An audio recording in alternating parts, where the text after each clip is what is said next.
Hi, I'm Michael Correa, and this is Psych Exam Review.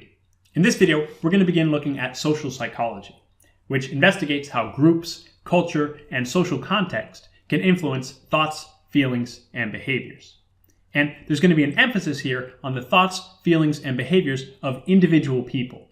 And this helps to differentiate social psychology from a related field of sociology, because sociology is interested in these same social factors, but generally, it's more concerned with how these factors influence groups of people, such as social or economic classes, genders, or ethnic groups. Now, in social psychological research, we can also broadly divide our research into two categories: basic research and applied research. And basic research refers to research that's done simply for increasing our understanding of a particular area. Whereas in applied research, the goal is to try to improve some aspect of society. So there's a sort of goal-directed process of understanding something so that we can make changes or improve it. We'll also see in social psychological research that there are some research methods that are used that aren't as common in other areas of psychology.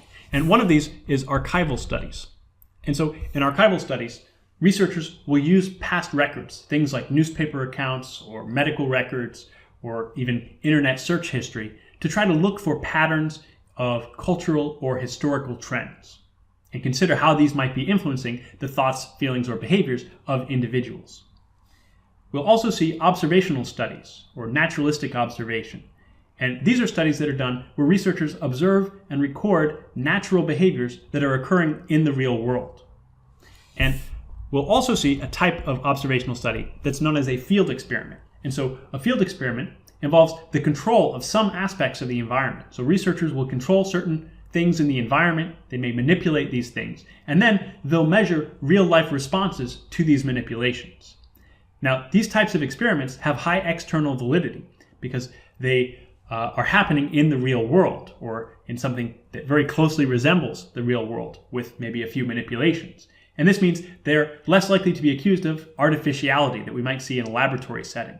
But this high external validity comes at a cost, and the cost is that the researchers have reduced control over other variables that might be influencing the results.